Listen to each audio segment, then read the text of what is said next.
Good evening, everyone. Good evening, students. Today we have with us Mr. Akshara Damle, who is a founder of Manosamvada. He is also a clinical psychologist, and he has given his civil services interview twice. He was also once upon a time, was an aspirant who teaches social issues at our institute, and also he'll be handling sociology optional. So today he'll be introducing you to the subject, who all can choose sociology as an optional, and also anyone who is interested in taking sociology as optional can go through his talk. So now I'm handing over to Mr. Akshara Damle. Okay, over to you, Akshara. Thank you so much. And it is a pleasure for me to be here. I request all the participants here to just put on the speaker view so that you can see my screen clearly. So that whatever is coming on the screen is clearly visible to you. So I begin this session with the question: how many of you have already chosen sociology as your optional, or how many of you have already make up your mind as sociology as your optional? Can you just put it in the chat box? How many of you have already chosen sociology as your optional? Can you please put it in the chat box? Can we make it a little interactive so that it doesn't become a monologue? Okay, I can see Priyadarshini raising her hand. Manohar saying yes. Siddharamesh saying yes. Okay. Interesting. Anybody else who has? Hamsini has raised her hand. Interesting. Anybody else who has chosen sociology as their optional? Okay. Interesting. Rajeshwari is also saying. Vishnu is saying. Good. Interesting. The second question is, how many of you have come to see what this optional all about? Can you raise your virtual hand so that I get to see them quickly? How many of you have come to see what this optional all about? ಏನಿದೆ ನೋಡ್ಬಿಡೋಣ ಇವತ್ತು ಅಂತ. Very good. Interesting. Good to see so many hands rising. Okay. Now, so there are so many optionals in UPSC. Or UPSC is giving you so many different kinds of options in the form of optionals. Whether it is literature, whether it is technical subjects, whether it is engineering, or in terms of say other subjects like public administration, political science, economics, or there is one more subject like sociology, other set of subjects like sociology, psychology, anthropology, and many others. Correct? So when all these kind of different types of options are there or choices are there, then why should we choose option or sociology as our optional? Correct? Isn't this question important? Do you think this question is important, that we have to understand why we should choose sociology as our optional? Progress. Yes, sir. Great. Try to answer in the chat box so that there is no too many unmute and mute. So then what are the things that you have heard about sociology? Let me hear it from you, because I know all of you who are aspirants must have visited or must have heard from many other people. Whether the screen is visible, or do I need to change to another mode?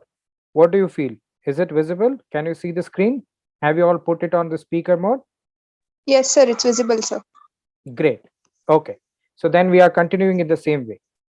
So what are the things that you have already heard about sociology? Can you put it in the chat box? What have you heard sociology as an optional? Yes, you can put it in a private message as well if you do not want to reveal it to others.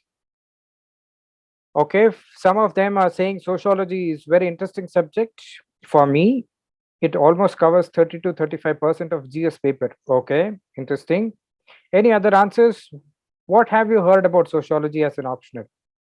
Whether sociology is a good subject, bad subject, difficult subject, easy subject, what and all have you heard from your seniors who have already appeared? Okay, there is one more response. Sociology is the best subject. It will be more interesting to see this. Okay, Sociology is about studying human society. Okay, so what? My question is, so what? There are many other subjects that are dealing with their own subject matter. Why or what are the things that you have heard about sociology as an optional? I'm not asking you as a sociology as a discipline. I'm asking you sociology as a UPSC optional.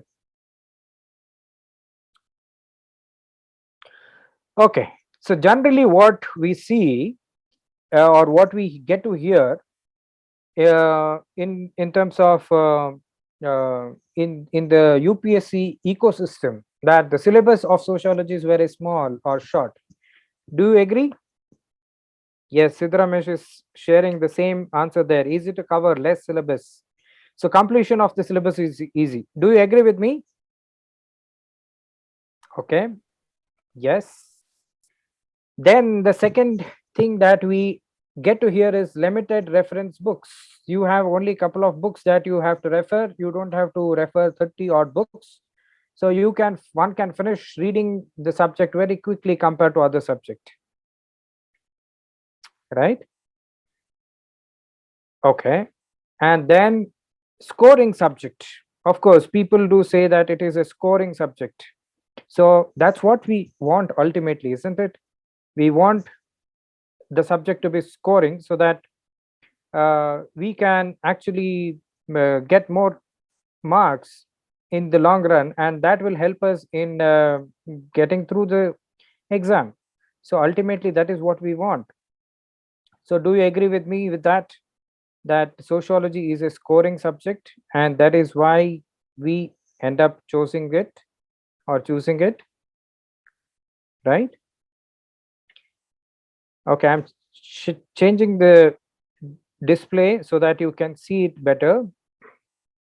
Yeah, and one more that we get to hear very often is sociology has an overlap with GS1, so it is easy to do both the papers together. So same case, but my question is same case with geography, history, PubAd, political science, economics. Isn't it true? Okay, there is Siddharamesh is saying need not worry about current affairs and questions may repeat. Interesting. Okay. One more person is sharing that even after clearing UPSC exam, sociology helps us in our administration to work for betterment of society. Brilliant. I don't know why he or she has put it in my personal window, but it's a wonderful answer that you have given. So then why we should choose sociology is the question. Then comes the answer. It is all about learning your life as a part of society. Don't you agree that we are all part of the society? So when you are learning sociology, you are actually learning about your life as a part of society. Okay. Then the second thing is it brings an awareness about yourself, your family, your society at large. The thirdly, your roles and responsibilities as a social animal. Do you all agree that we are all social animals? So then what are our roles and responsibilities as social animal? That is something that we get to understand better when you're learning sociology. And you understand the dynamics of the society. Can you see that the wheels are moving up and down? So certain things are visible to us, certain things are not visible to us when we work with the society. So when you study sociology, you get to understand that what are the dynamics or what are the social dynamics that are operating at different circumstances, and quality of your social interaction improves tremendously when you understand sociology. And when you become a bureaucrat, as one of the participants has already said, you will become a better policy maker because you will be able to think from human perspective than just numbers, and hence make it more inclusive. That is what we want, right? At the end of the day, we want our society to be more inclusive. We want our policies to be more inclusive, and the understanding of sociology will definitely help you to make it more inclusive. And you will also be able to analyze intended and unintended consequences of whatever you study or whatever you do as a policymaker. So then, what do you learn in sociology? This is something very relevant in terms of to understand what is there in the subject of sociology. So you get to meet so many wonderful people.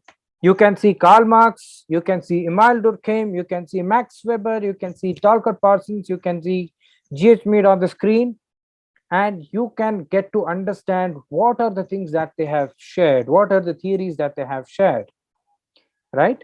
So this is one advantage that you would get in sociology. Not just that, you will also get to meet G.S. Courier, Iravati Karve, M.N. Srinivas, Andhra Pete, A.R. Desai, and Louis Dumo. These are the thinkers whom you would be learning. And interestingly, the whole, as you all know, optional subjects are divided into two parts. And in sociology, it is part one is fundamentals of sociology, and part two is Indian society, structure and change. So let us start looking at what is there in part one. Now, sociology as a discipline. So in this topic, we will be learning about how modernity and social change in Europe happened and how it led to the emergence of sociology, and scope of the subject and comparison with other subject, and sociology and common sense. So here we are actually understanding how sociology has evolved as a discipline. Say when we when we understand physics, when we understand biology, when we understand philosophy, every discipline has evolved in its own way, and sociology is considered as one of the recent humanity subjects because it evolved in the recent past, in the sense it evolved in 18th and 19th century when Europe was going through a drastic change. And then, how many of you do agree that sociology is a science? How many of you do agree that sociology is a science? Or how many of you say that sociology is an art subject? How many of you say social? Can you put it in the chat box? How many of you agree that sociology is a science? If you are agreeing, put it as agree. If you are not agreeing that it is a science, then disagree. Okay. Okay. I am getting responses on the personal window. Agree, agree. Brilliant. But you all studied sociology as a part of social science, isn't it? Okay. There are people who say it's a mixture of all. I think it's both science and arts. Okay. Interesting.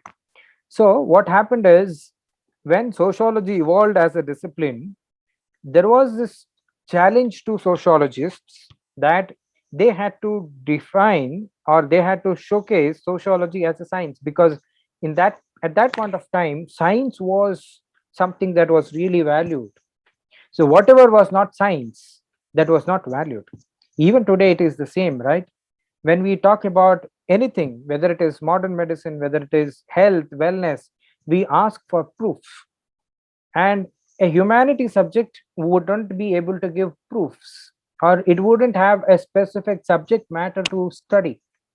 And that is when the sociologists, the founding fathers of sociologists, actually put in a lot of effort to showcase that yes, sociology can also be a science. It can study certain things, it can have social facts to study.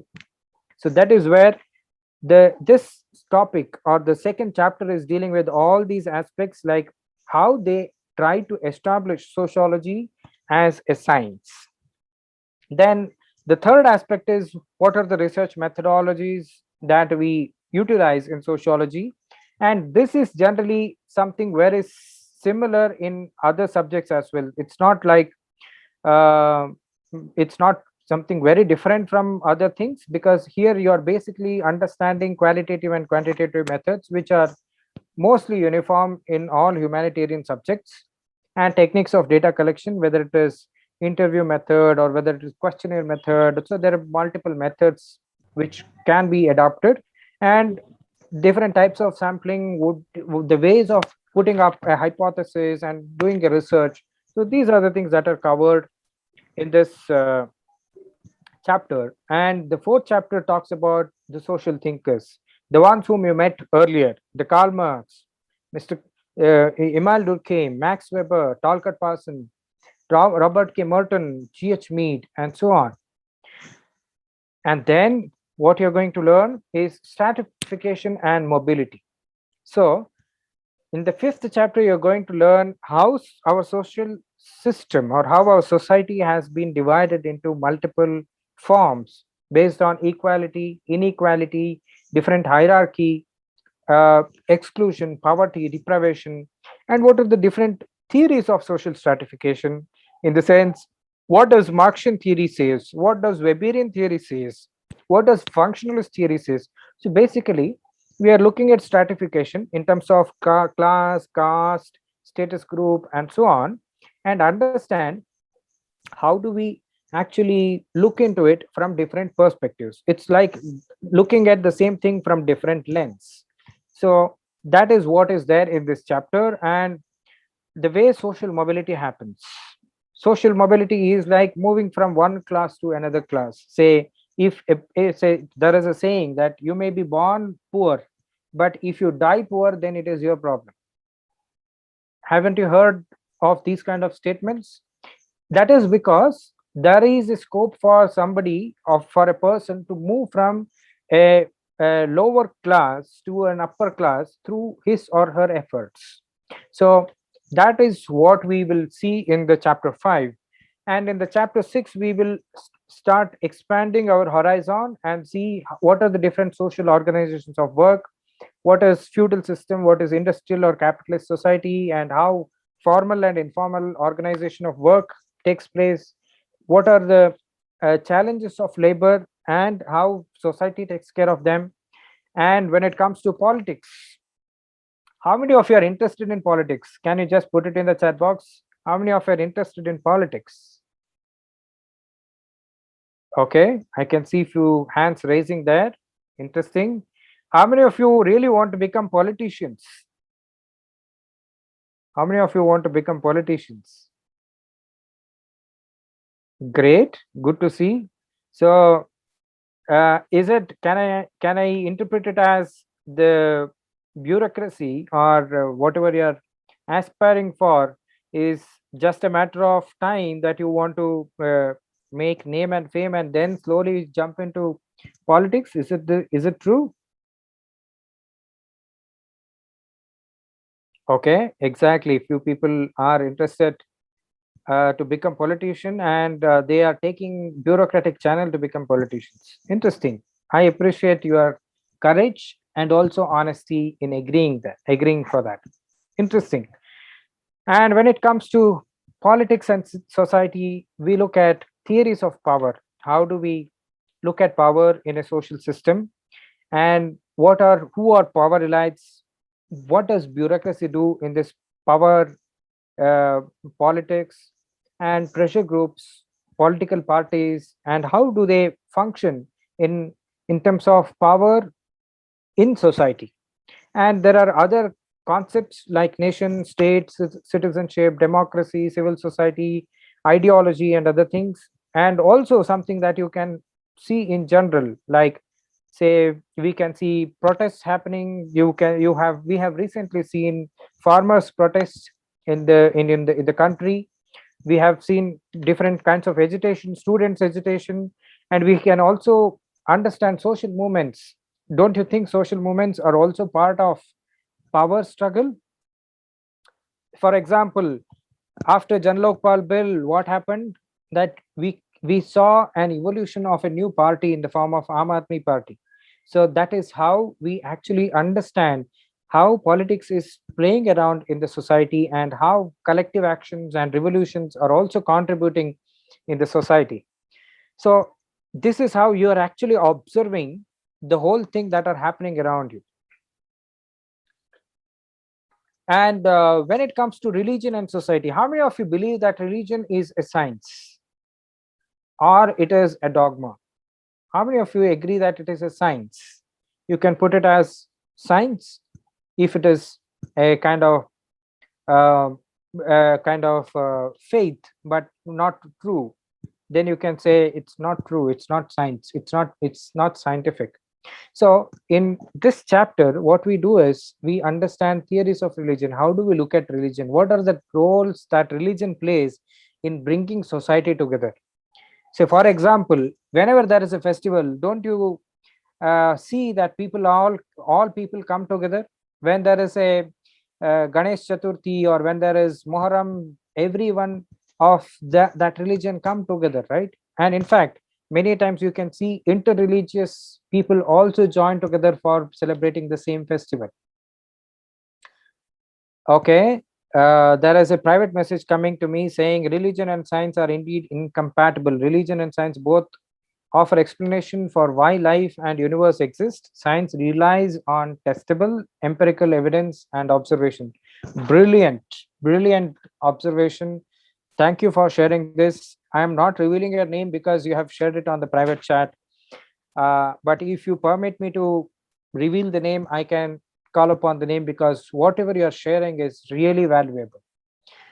Now, moving forward, in this chapter, what we do see is sociological theories of religion and how religion in modern society is playing around in terms of secularization, religion and science, or religious revivalism, fundamentalism, and so on.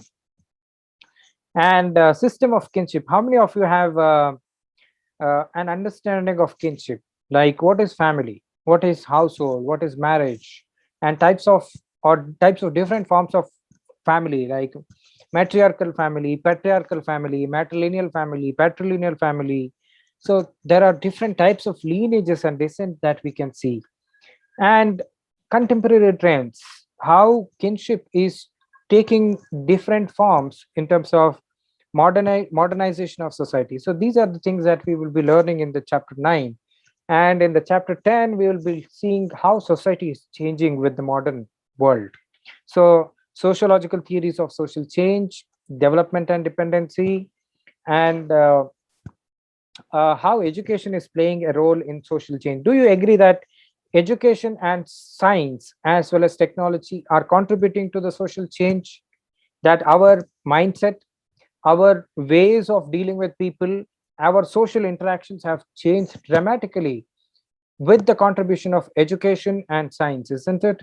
So that is what comes, or that is what we see in through sociological lens, that how society is changing with the impact of education. So when we have increased number of schools, whether it has impacted directly in terms of social change, or even after getting educated, do we still continue with certain social beliefs which are not true or which are not relevant?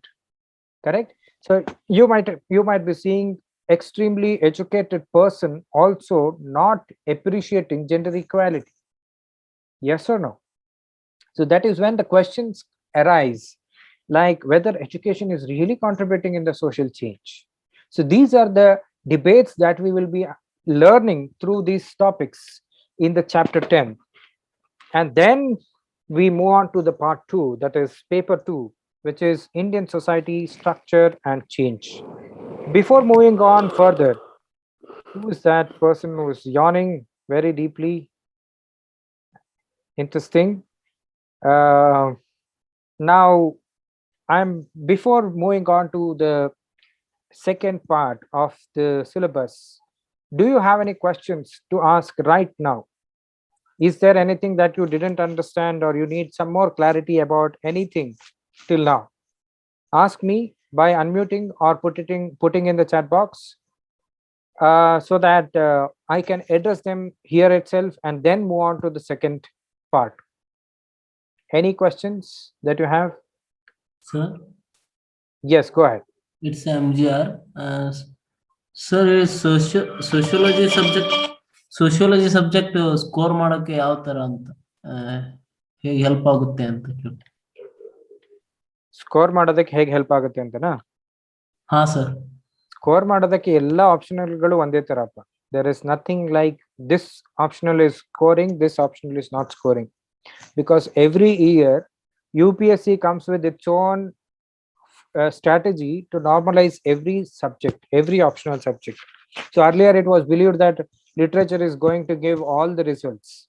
There are so many people who were choosing Kannada as an optional were getting selected. Though so many people choosing Telugu or Tamil as their optional were getting selected. But then UPSC neutralized it.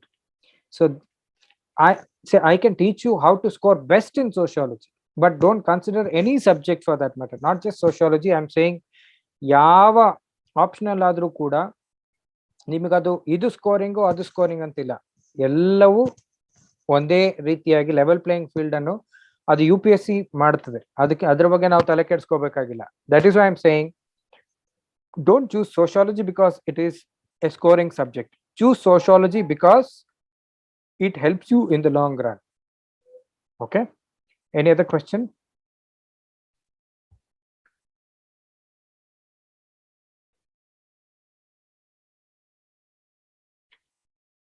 Okay, as I don't see anybody asking any question, I am moving on further. So okay, I have a question on the personal window. I have not studied sociology before, so will it be easy to study now as an optional, or will it be difficult? Okay, I'll address this question towards the end of the or towards once I finish part 2 of the syllabus. I'll be answering this question. In case if you are not satisfied, please ask me again. I'll answer it to to justify the question. Okay. All right, so let's move on to the part 2. What is that we are going to learn in part 2? This is going to be more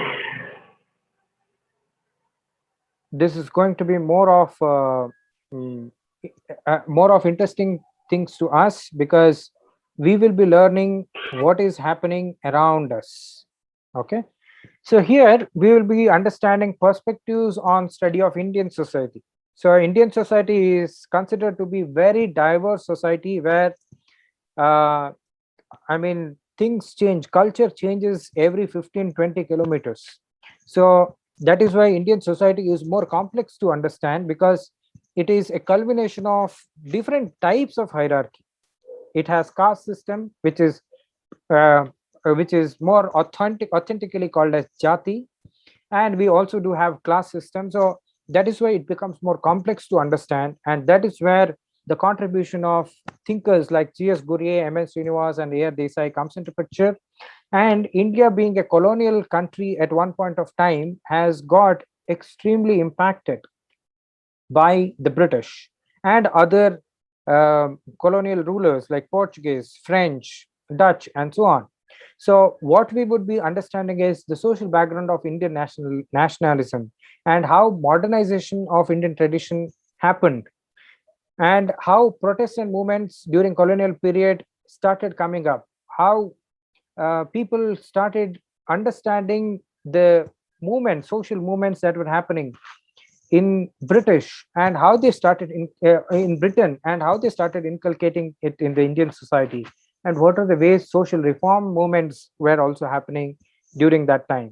So these are the things that we will be learning in this chapter. And rural and agrarian social structure, as you all know, India is a country of villages.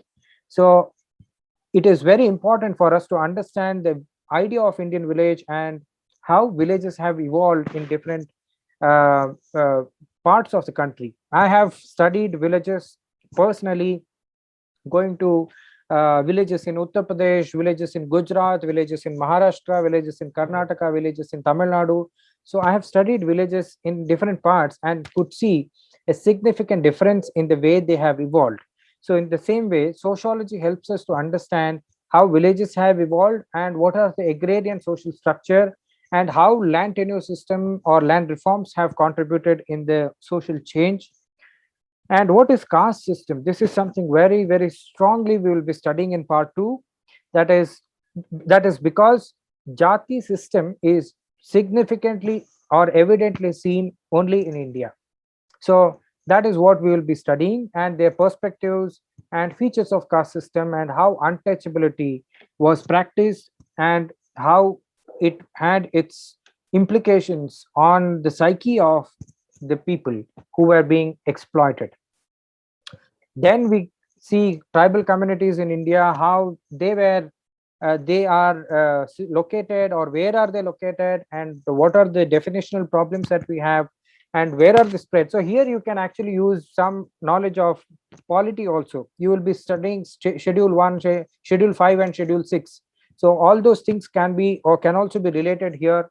And what are the colonial policies and tribal people, or with regard to the tribes, and how, say, when India became independent, this question was very much there in front of Nehru, that what should we do with the tribal people.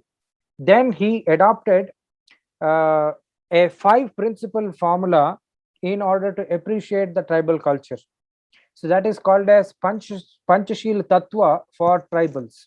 So generally people are aware about Panchashil Tattva for India and China relationship, but many people are not aware that there was another Panchashil Tattva for dealing with the tribal communities in India. So these are the issues, or these are the things that we will be learning in tribal communities in India, and these understanding will definitely help for somebody who would be working as a bureaucrat in tribal areas, because they will be able to appreciate the tribal culture and give the required support to make them inclusive, at the same time appreciate their own originality in terms of their tradition, food, culture, and so on. And social classes in India, again, here you can see agrarian class, middle class, industrial class. So middle class is something very, very significant in India, because most of the Indian society is filled with middle class. So these are the things that we'll be studying in this topic. And system of kinship, again, this is a kind of overlap with the paper 1. Religion and society, again, this has a kind of overlap with paper 1. So these are the topics which are easy to learn, because you have already studied in paper 1. So you are applying paper 1 in paper 2 to the Indian social system. So that is why this becomes more easier to understand. So this is where paper 1 and paper 2 converge in terms of topics and visions of social change. Here you will be understanding, so you will be here mingling economy, the study or your knowledge of economics, into the society or sociology, where you will be understanding different types of planning, how planning happened, and how they were looking at Indian society in different 5-year planning, or what are the reasons why we chose mixed economy, a model for our country's growth, and how constitution is playing a role in holding our society intact. For example, we have secularism, we have fraternity, unity, and many other things which are enshrined as constitutional values in the preamble itself and many other parts of the constitution. And other different laws that have come, right from Hindu Marriage Act to even Prevention of Sexual Harassment at Workplace Act. So there are different laws that have come in the country in all these years in order to retain the social structure, but at the same time address some social problems. And education and social change, again, this is a kind of overlap with paper 1 and paper 2. And rural and agrarian transformation, how villages are changing or how villages are transforming. So here different programs of rural development or community development comes into picture. And here you can actually use certain understanding or knowledge of your GS into the sociology paper. Green revolution and social change, how green revolution, whether green revolution was just an economic contribution, or did it have a social change as well, whether it helped in social mobility. And the changing modes of production in Indian agriculture. Earlier it was more of sustenance agriculture, and now it is say people are moving or advancing in terms of their agriculture. There is technological intervention that is happening in agriculture. So these are the things that you would be seeing. And problems of rural labor, bondage, and migration. So migration here comes into, say, urban migration and also reverse migration. All these migratory patterns can also be studied in this chapter. Industrialization and urbanization topic or chapter covers how modern industries have come up in India. Here you can be interlinking between the planning and the evolution of industries in India and growth of urban settlements, how your urbanization is happening, and what is the working class, and what are the structure, growth, and class mobilization.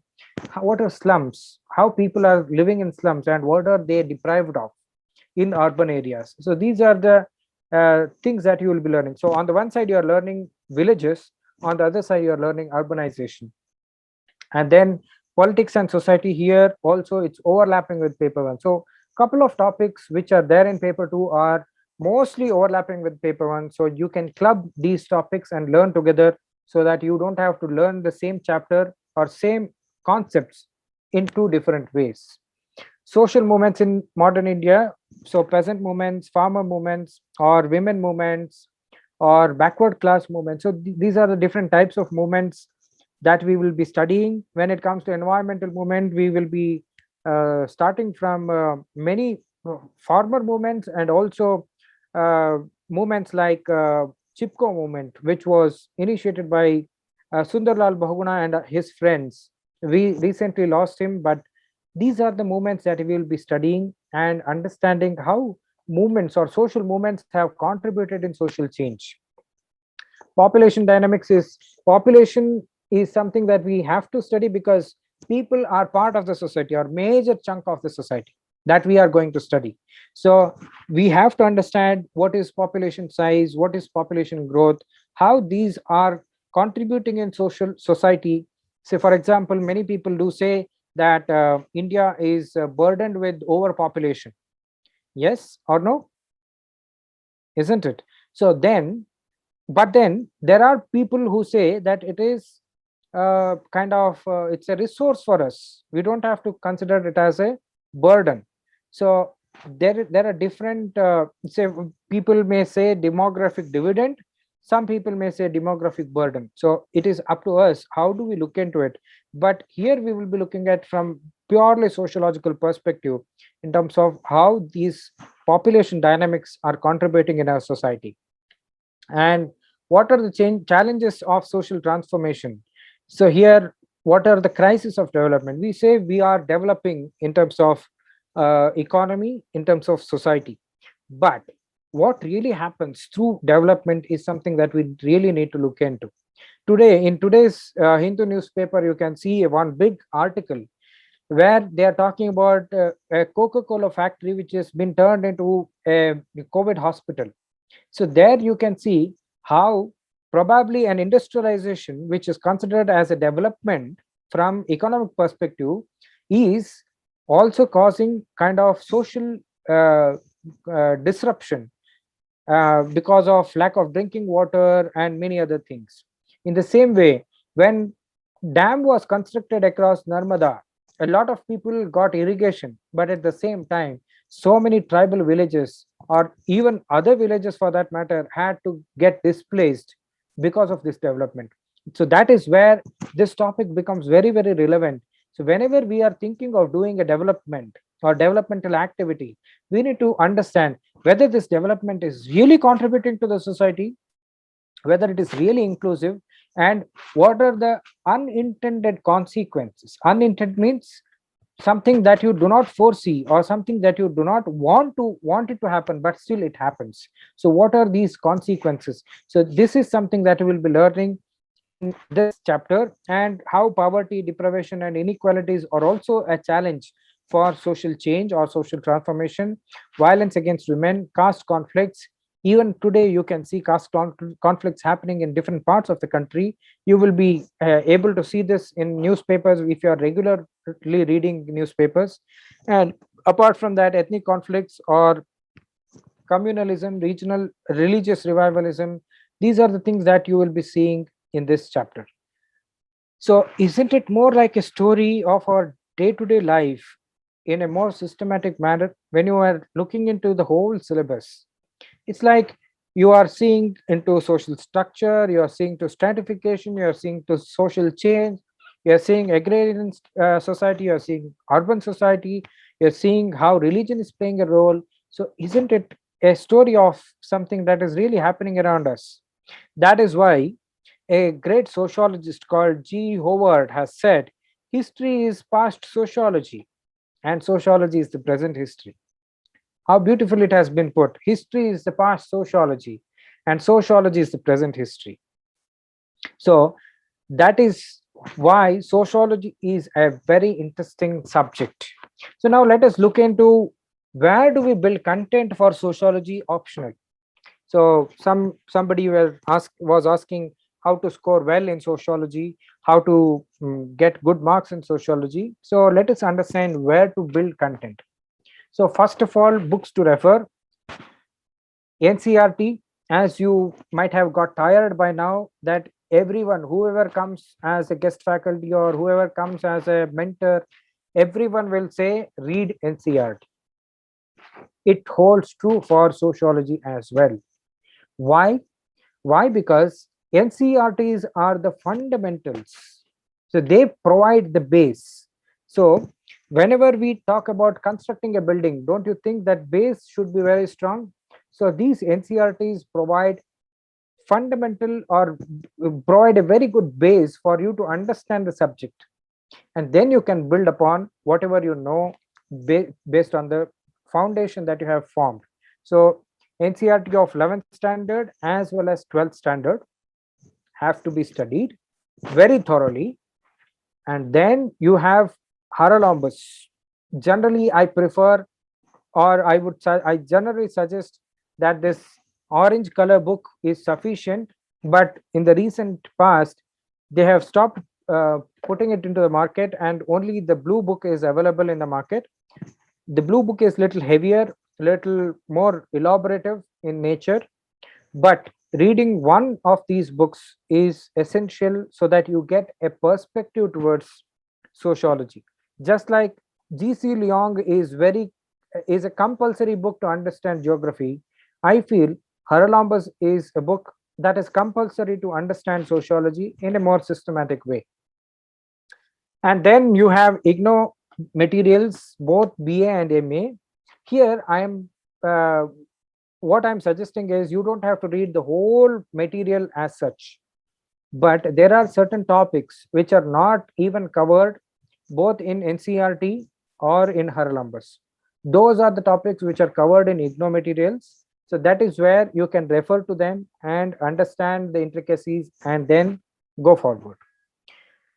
And other books that you can also refer if you get time are these: Social Problems in India by Ram Ahuja, or Society in India by Ram Ahuja, or Social Structure by M.N. Srinivas, or Social Change by M.N. Srinivas. So these are the subjects that you can actually, or these are the books that you can actually learn, or if you can read if you get time, and they will be useful for paper 2 and newspaper. This is very, very important. So somebody had said earlier that you don't have to worry about current affairs if you are choosing sociology as an optional, which is not true. Sociology has become very, very dynamic subject, and there are so many questions that are coming in the sociology optional paper which are very, very current in nature, which are asking from a very modern perspective, or very present perspective. So you need to read newspaper. Now I'll give you a glimpse how you can actually read newspaper, or how you can think sociologically when you're reading newspaper. So I have chosen today's newspaper. I hope you have all gone through today's Hindu. If not, you can refer it later. So in the first page, you can see this Amazon's advertisement, isn't it? Now, what you can understand as a sociology student from this advertisement also, say, when you are a student, you can learn from anywhere. You don't have to restrict to only the core content. So here, what I learned is modernization of Indian tradition and technological intervention in social transformation. I'll tell you how. If you actually zoom out or zoom in to the bottom area, you can see Amazon Saheli. Here, they are actually promoting women entrepreneurs, products crafted by women entrepreneurs. The second one that you can see, Amazon Karigar, authentic crafts by Indian artisans. At one point of time, the Indian artisans were crushed by the British rule. And later on, because of the plastic and other modern mechanisms, many or even Chinese products, many Indian artisans and craftsmen were losing out on their market. Now, the technology is contributing to revive all those handicrafts and many other artifacts that we have been carrying traditionally in our society. So, this is an understanding as a sociology student. In one of the pages, you can see this picture, and the explanation says a man washing his shirt by the roadside on Ballari Road in Bangalore. So this is not something new to you. Probably you might have seen this n number of times in your life. But once you become a student of sociology, what will happen is whenever you see a picture like this, what is that you can see in the picture? Can you share what is that you can see in the picture on your comment box or on the chat box? What are the things that you can see in the picture? On the one side, okay, poverty, unemployment, okay. Anything else? What is that you can see in the picture?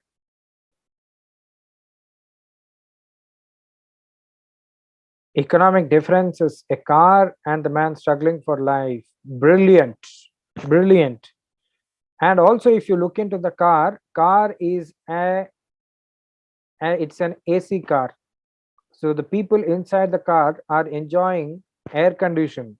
On the other side, the person outside is not even having a proper space to wash his clothes. Social inequality. Oh, somebody is saying wasting water. Oh my God, you will have to wash your clothes. Economical differences are interesting. And deprived. Somebody is saying nirgati karo. Okay. Economic inequality or lack of opportunity. No basic infrastructure to wash clothes. Okay. Possibly.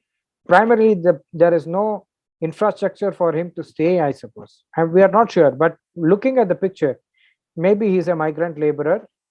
Even though we have become advanced in all the manner, yet there are people who are struggling for basic needs. Very, very true. Very interesting observations. Thank you all for contributing that. So here what I have just put up all the topics from your syllabus, where and all we can use this photograph or where and all we can connect this photograph to. So we can connect it to poverty, deprivation and inequality. So we can connect it to working class.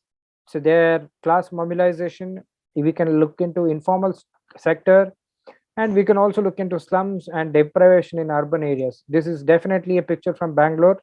It is already mentioned there. It's a fact. So the way people are deprived even in urban areas. Another interesting article that came up in today's newspaper is internet connectivity for students. Bangalore South tops the lists. What is that you can make out from this news? Generally, for as a current affairs or as an aspirant, if you're looking this from a current affairs perspective, then you may be looking into the data and leave it at that. But as a sociological student or sociology student, what you will be looking at is so how education and social change, whether social change is really happening through education, one, and what are the disparities in education. People in urban areas are having more access to education than the rural area. Like people in Chamrajnagar are not having internet access. People in Bidar or Raichur do not have internet access. So they will not be able to access online education as well. So there is deprivation.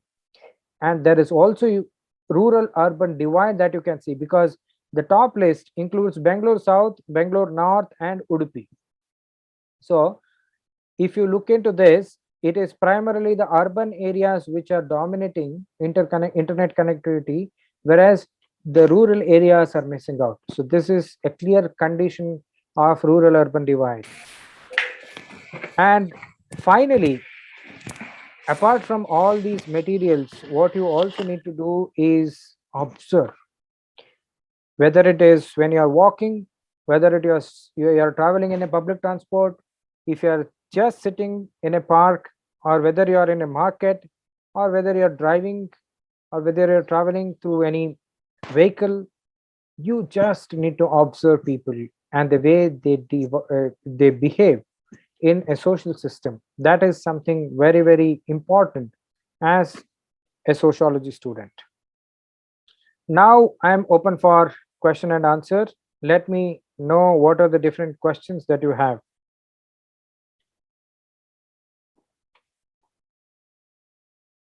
Any questions, you can unmute and ask, or you can put it in the chat box so that I can answer them.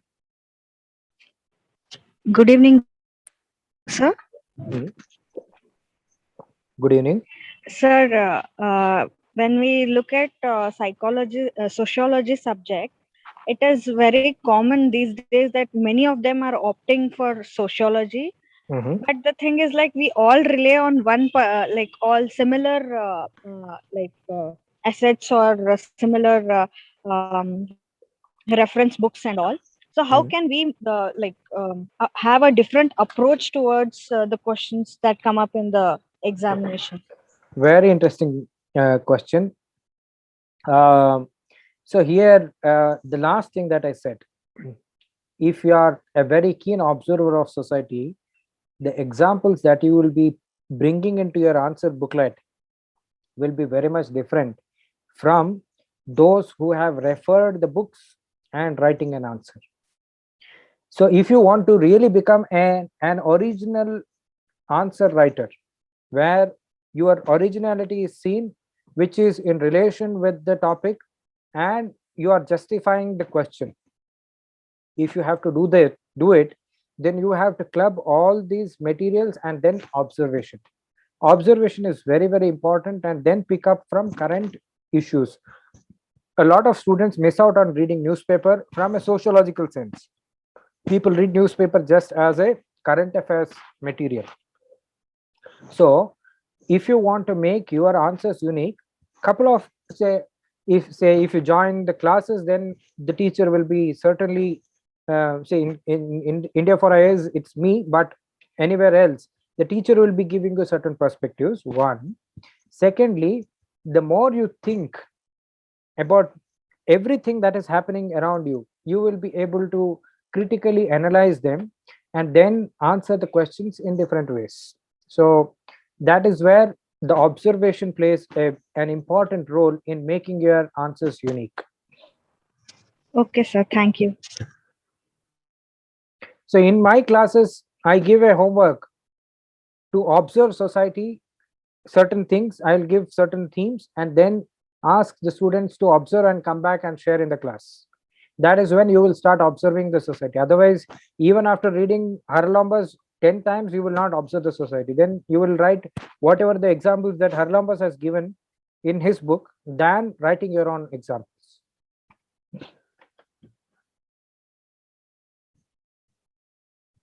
Yes, Manohar has a question. Please go ahead. Sir, good evening, sir. Good evening. Sir, is it really necessary to read European sociology and Indian sociology both? Or is it sufficient to read only Indian sociology? Because in Harlambos, it is mentioned that regarding American society also it is mentioned. Yes. So I had a doubt regarding that. Paper 1 primarily looks at Western sociology. Paper 2 looks at Indian sociology. Though in the recent past, sometimes they do mix it up in the question paper intentionally, because say, for example, caste is a topic in the paper 2, but sometimes they have asked it in paper 1 also.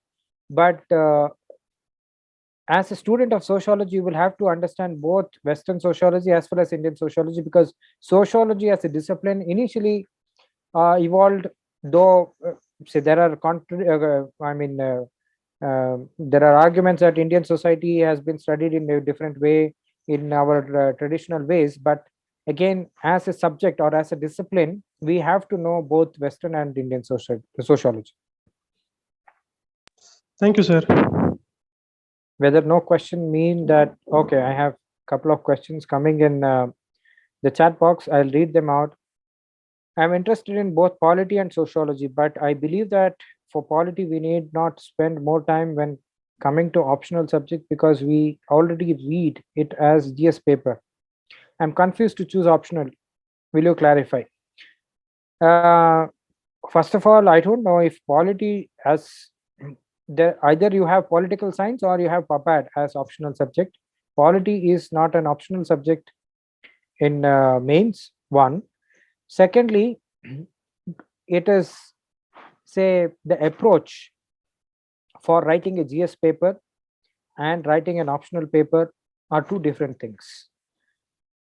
Otherwise, you can also say I can take history as an optional because it is covering almost say 50 to 60% of, or 50, at least 40% of paper 1 in GS. Or you can say you will choose geography because it is also covering paper 1 mostly, and also paper 3 environmental issues. So if you start looking at minimalizing work, then you will not be able to choose optional because every subject of which I have mentioned here do have an overlap. So then it becomes very difficult. Political science has an overlap on paper 2, PubPad has overlap with paper 2, but ultimately you have to choose the optional where you get a flow of writing, where you get a kind of understanding of the subjects. I'm sure you are attending many orientation classes of various optional subjects. So see or try to look at which are the topics that you can relate with. That is when you will be able to choose the optional. There is no optional which is easy, no optional which is tough. Every optional will be made equal by UPSC.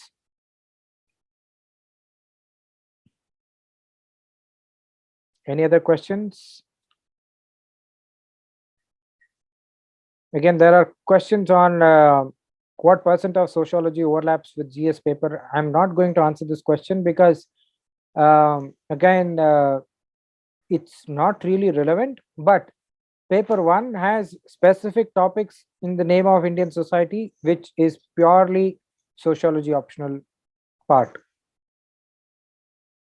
Okay, there is one more question. If I'm unable to justify my answer by quoting someone or referring to some survey, maybe because I'm unable to recall or I don't know any such survey, or I'm unable to remember the article from which I got the idea to form my answer, how would my answer just based on my observation add value? Interesting question. Of course, certain survey, certain numbers are important, but in sociology paper, you don't have to keep on writing numbers. Keep on writing, say, you don't have to give references that 55% of so and so as mentioned in socio-economic survey or socio-economic caste census. Not necessary. It is good if you know it and mention it, but sociology answers are not primarily like GS. You have to write concepts, not just the numbers. If you know numbers, it will add value, but your observations and your examples and the way you put it across, whether it is in terms of concept or the way you address the question. For example, there was a 5-marker in 2013 or 14 saying 5-year plan, 5-mark question. Now, 5-year plan is something that you generally study in GS, but as a sociology student, you have to write it in a sociological way. That is where your skill comes into picture, and you don't have to write any data there. So, reading reports, reading survey are very essential and important and useful, but at the same time, you may not be dependent only on the numbers that you will have to mention in the answer.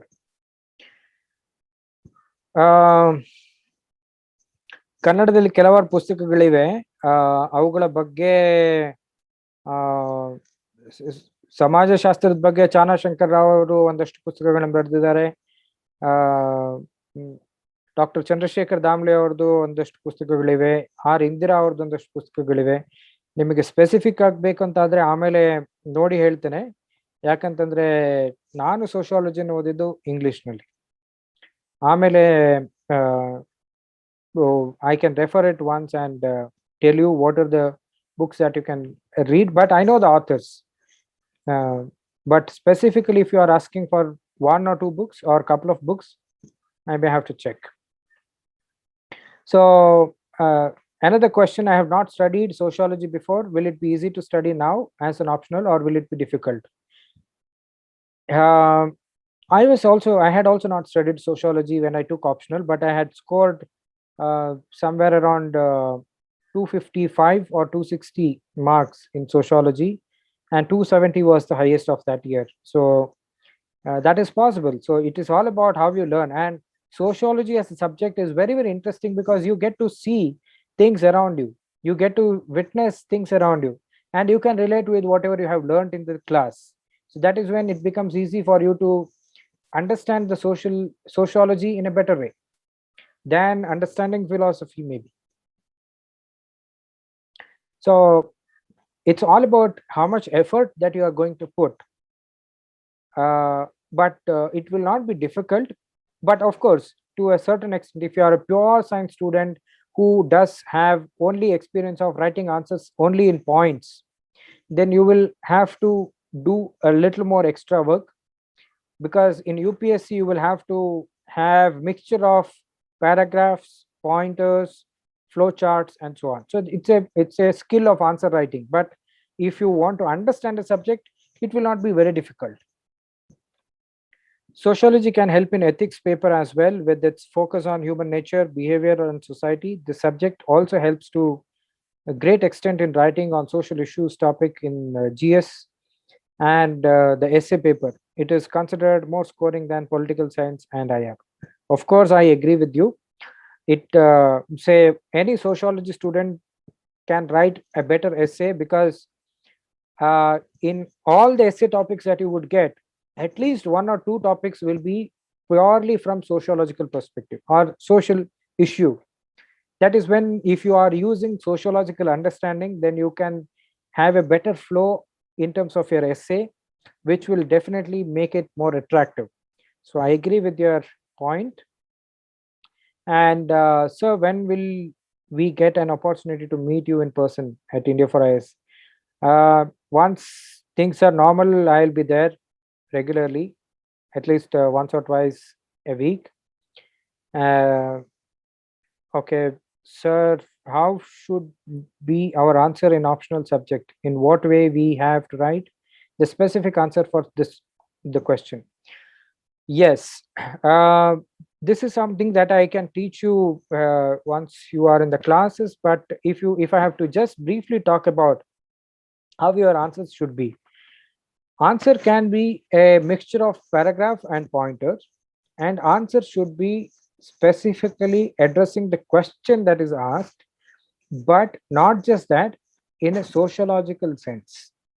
In the sense, you should be having a thorough knowledge of sociological theories, and that is when you will be able to apply it and then answer the question so that it appears sociological.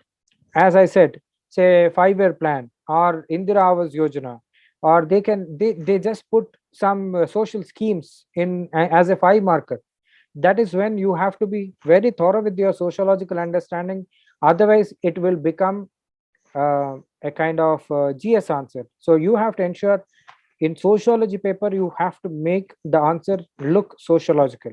That is where the skill comes into picture, and that is where the practice also comes into picture.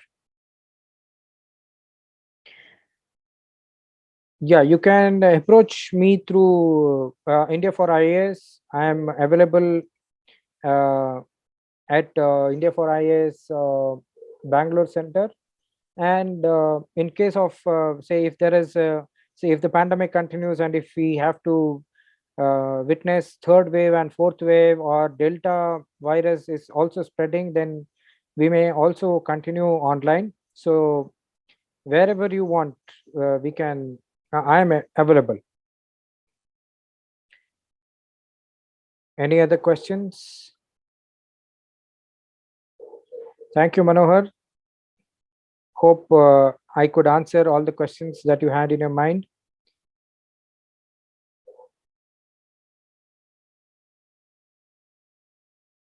Everyone is silent. Can we have all of you put on your video so that I can see your faces?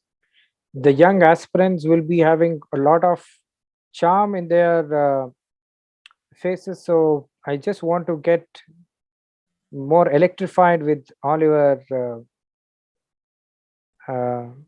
appearance. Nice, good to see you. To see you, sir. Thank you. Any other questions that I can answer? Oh, I can see so many charming faces. Good. Good to see you all. So are you all at home, safe, staying safe? Yes. Yes, sir. Good.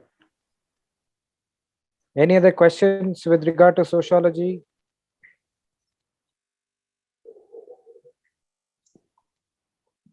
Okay, a couple of people are asking for my mobile number. I can share my mobile number, but generally I'm not available for calls because I'm also practicing psychologist. So sometimes I'll be busy in my counseling sessions, or I'm also a trainer for corporate companies. So I may be busy with my training assignments as well. So I'm sharing my email ID. You can write to me anytime. And I generally respond very promptly. Vinita, do you want to say something? No, sir. Okay. So I have shared my email ID on the chat box. You can note it down and write to me if you have any specific questions. Any other questions there?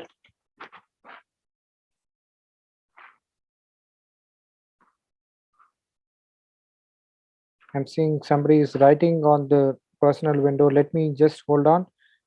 Before that, if any other things that are coming into your mind, you can ask me. Okay, before we end, I would like to ask you something. Whether this session was useful for you? Yes, sir. Yes, definitely. Please, can you please raise your hands, at least watch your hands so that I can see it.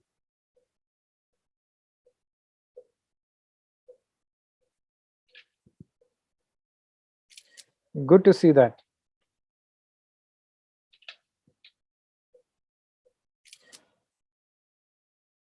Thank you. Thanks a lot.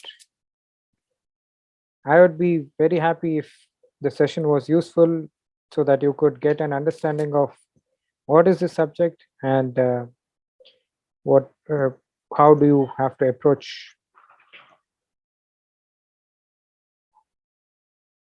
Somebody who is studying in Chikmagalur, India for IAS has its office in Chandra Layout of Bangalore. You can get it in Google Map, or you can visit the website of India for IAS and get the address there. You can also email or you can also call India for IAS so that they will be able to help you to reach out for any classes for that matter. Oh, I think there is some network issue. Please hold on. What was the question? As far as I know, there is no class tomorrow. So you will be having classes from Monday. So I think even the test is not there tomorrow, as far as I understand. But let us wait for him to join and make it clear. Okay, sir. So till then, I just wanted to know how are your mental health? How are you all keeping? Are you staying in a happy state of mind, or are you going through any disturbance? Because I'm a psychologist, I can't stop myself from speaking about mental health. I know there is a lot of taboo to speak about mental health or mental health issues, but how many of you are really happy? Can you raise your hands? How many of you are really happy studying? Really happy? Enjoying studying? I'm absolutely enjoying studies. Oh, so nice. Good to see those hands. But at the same time, I could see some of those hands which were up earlier have gone down. Good. Appreciate.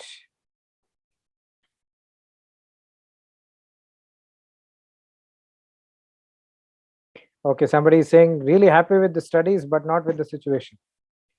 Just give me a minute. Yeah, he will be back in 1 or 2 minutes. Okay, if you are not scoring much marks, it's okay. Not a problem. You're still a beginner in the journey. Good. If you have taken psychology as your optional, it's also an interesting subject. When I started my preparations, 2 optionals were there. So I had chosen psychology and sociology, but later on shifted to sociology because I was more comfortable writing sociology as an optional than psychology, though I am a practicing psychologist now. Sir, I'm also not from psychology background, sir. Oh, Just I see. because of curiosity, I took it. Okay. Is it Where are you difficult, learning sir? from? Sir? Where are you Sir? learning psychology from? No, sir, not yet started. Oh, okay. I took it. It was optional for 2021. Sorry, 2021. Yes, but I still. Okay.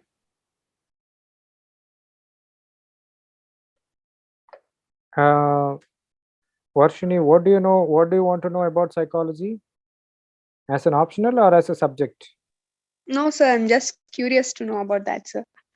Like, there is a lot of myth that a psychology student can study a person or by looking at their face or something like that. Okay. They can Psychologists cannot don't know. read your mind, like what happens in Aptamitra. That is not true. Okay. And of course, psychologists can recognize your behavior. So in your personality test, there will be a psychologist as a part of the board. They will be observing your behavior. They will be observing your body language. They will be observing your eye movements. So a lot of things. So these are the things that psychologists can make out for sure. But reading the mind is a different technique that is not part of psychology. It comes naturally to a few people, but general psychologists will not be able to do that. But otherwise, psychology is a very interesting subject, and what I do say is everyone has to reach to a psychologist at least at different points of time so that you can keep yourself healthy. Don't you meet a doctor once in a while? Don't you go to a dentist for a routine checkup of your teeth? Same way, you also have to go to a psychologist for a routine checkup of your mind. And it is true. Thank you, sir. Okay. Sandeep, there are few more questions. Shall I answer them? Yeah, Akshara, you can go ahead. Yeah. So there is somebody who is a psychology graduate but don't want to take it as an optional. Absolutely, it's your choice. Psychology as an optional has its own kind of challenges, and though psychology is a good subject, interesting subject, even I love psychology, but I was more comfortable with sociology as an optional. So it's your choice. Don't worry. You don't have to justify to anybody that despite being a student of psychology, why are you going to choose any other optional, even if you're choosing sociology.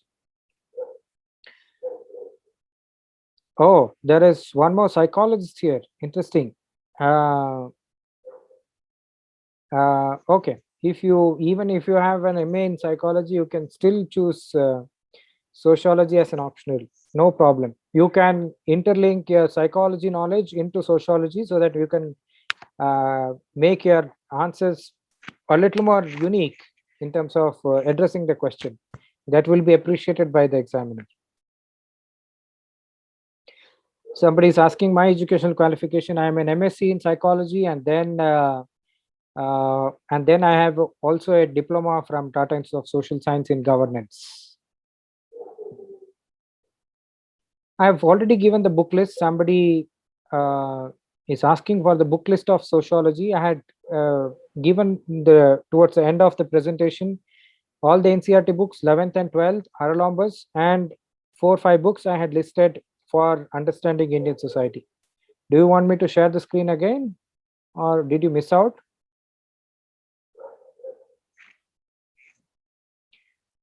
There are people who are asking me how to calm your mind and be peaceful. For now, I would suggest you to practice breathing exercises. Of course, we will be conducting a different training program called UPSC Mindset. There I'll be talking about how you can actually keep your mind calm. So those who missed out on the list of books that we have for sociology, so these are the books. This is 11th standard sociology books, 12th standard NCERTs, and Haralambas in 2 editions, and then IGNOU material, and then these are the books which are good for paper 2 and newspapers. Hope that helps there.